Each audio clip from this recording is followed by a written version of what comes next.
Well, good morning, afternoon, evening, Say. cover it all. This is Barry Jones and my wife Katrina, and we are back to remind you of the New Orleans Walking Tour, which is coming up now in less than a month, May 13th in New Orleans. My wife is making me do this video, so uh, I'm about promoted out. But anyway, um, we wanted to talk briefly about, and the reason we're both on this is because we're going to both be there in attendance. She helps with my public relations part of the deal. Ah, So anyway, I've already dragged her along on this tour. She's seen all the sights. She's heard all the spiels. And so I'm your one victim that gets to give a testimonial. that you are. And so question is, for all of our listeners, what was My one thing, second favorite. well, not favorite, but Okay. something that really was interesting and you learned something? Okay. So in that first video, I already mentioned the The, lab. the infectious disease The lab. infectious disease lab was fascinating and creepy and very cool to see that it's still there.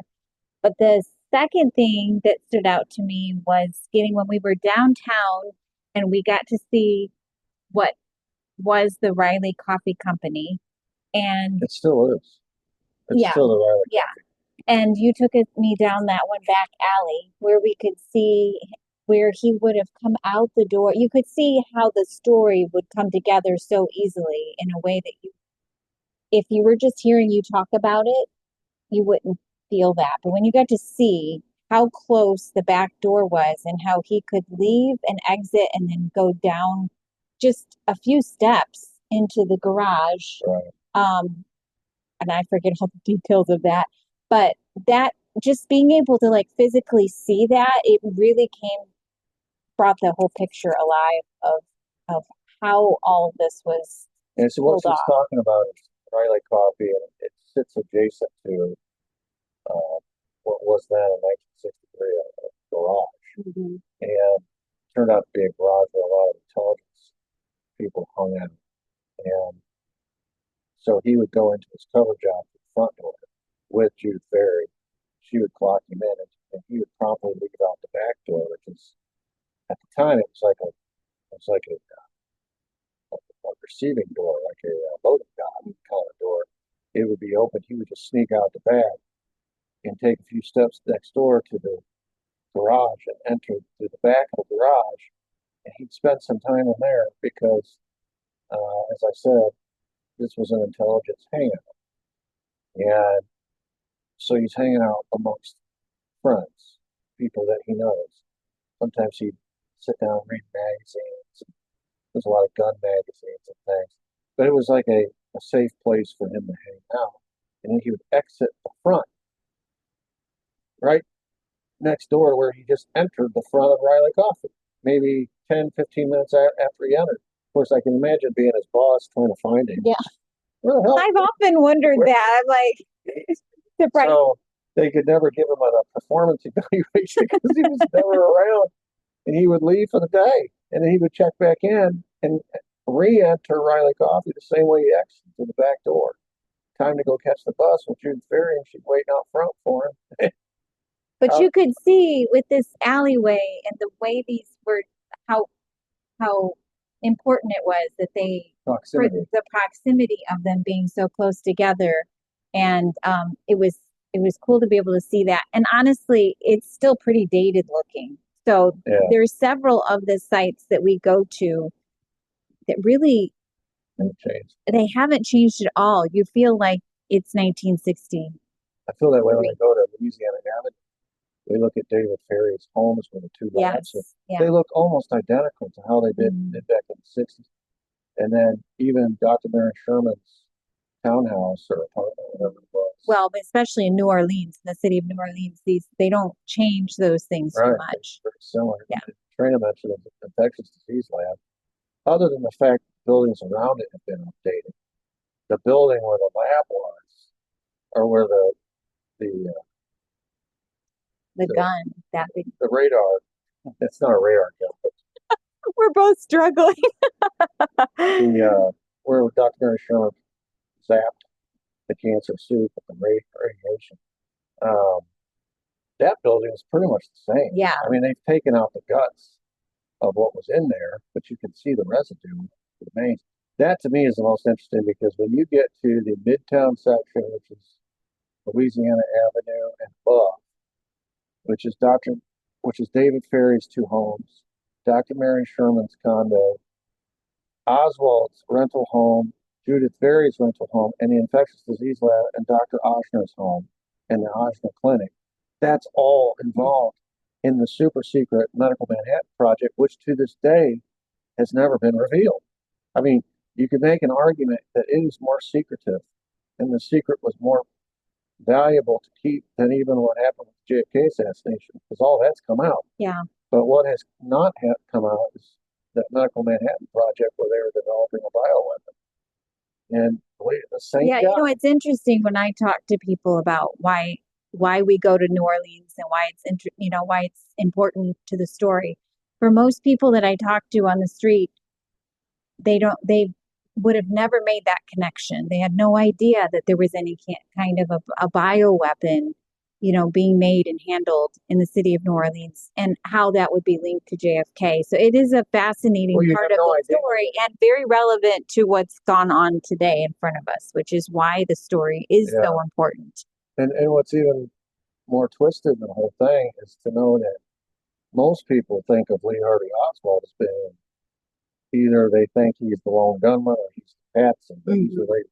Nobody knows about his role in the Medical Manhattan, which is exponentially more important going forward, any kind of CIA bioweapon than an assassination. Well, most people don't even realize he was involved with the CIA because the story that has always been put out there is just he was this lone nut. They had nothing to do with anything, which is not the case at all. And when you start to learn as you go through New Orleans of all the different roles that Oswald was performing and involved in New Orleans, it becomes quickly apparent this is not some local idiot.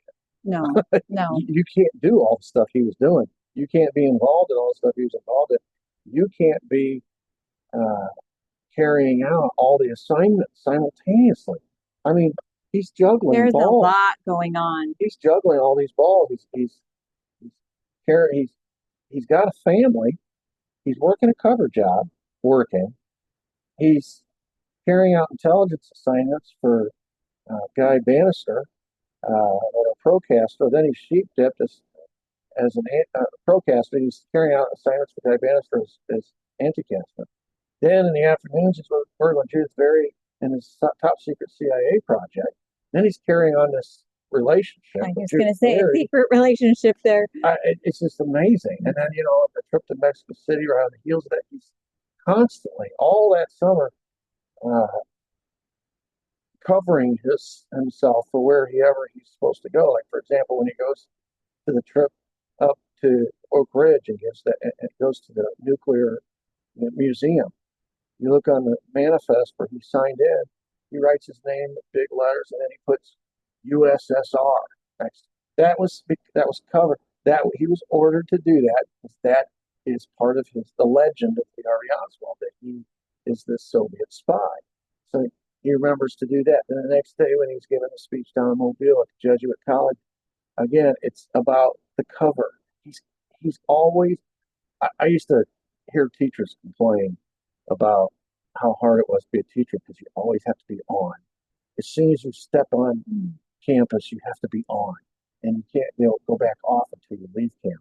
Sometimes not even after that. You got after-hours duties, and it's exhausting. I can't imagine that going through a day like we're going to go through in this tour, just seeing what Oswald's doing on a daily basis and all the balls he's juggling in midair at the same time, how he keeps it all straight. And to say that this guy is some local idiot that just fell off the turnip truck and decided he's going to kill JFK, it boggles the mind that anyone could even believe that. If you didn't know even all the other things he was involved in, it just doesn't make sense. So, well, I have one more thing. Okay. I just really want to invite people to come have this experience. That the thing that I came away with and continue to come away with as we get to go physically to some of these places is history can often be something intangible. You hear about it, and even if you get caught up in it, it doesn't really feel real and relevant. And coming and doing a walking tour with Barry and myself, you know, it allows you to really feel it and experience it on another level, and not just the past, but how it is relevant to where we are right now. And I think the other really powerful thing that you can gain from this experience is, you know, when Barry does a video, he kind of is just sharing. This is an opportunity for you to get to ask the questions and have conversations, where we get to interact with you in a way that you don't get to have being on YouTube. You get to physically meet and have these conversations. And I think it will be a very powerful experience and a fun experience. The city of New Orleans is definitely a fascinating place to visit, and I think it will be well worth your time. And yeah, I look forward to it. I'm excited about it. So, All right. So the date is May 13th, and I will put a link under this video to the Eventbrite site where you can go and get information, ticket information, etc. oh, I have one more thing. She always has just I always have one more thing, one more, because he won't do this for himself. But I'm going to ask those of you that have been following Barry for a while, you've been watching all his videos, you interact with us. I'm going to ask you to please help us get the word out. That's one of our biggest challenges, is getting the word out. And even if it's something you're not going to end up getting to attend, if you could share, first of all, subscribe, share this video on your various social media, that would be really, really helpful. Help us get the word out. Okay, so Okay, that was my last one, I promise. if you go back and you watch the beginning of my JFK series, going all the way back 2 years, when I always said like, subscribe, all that stuff. Somewhere along the way, I You stopped. forgot. You forgot.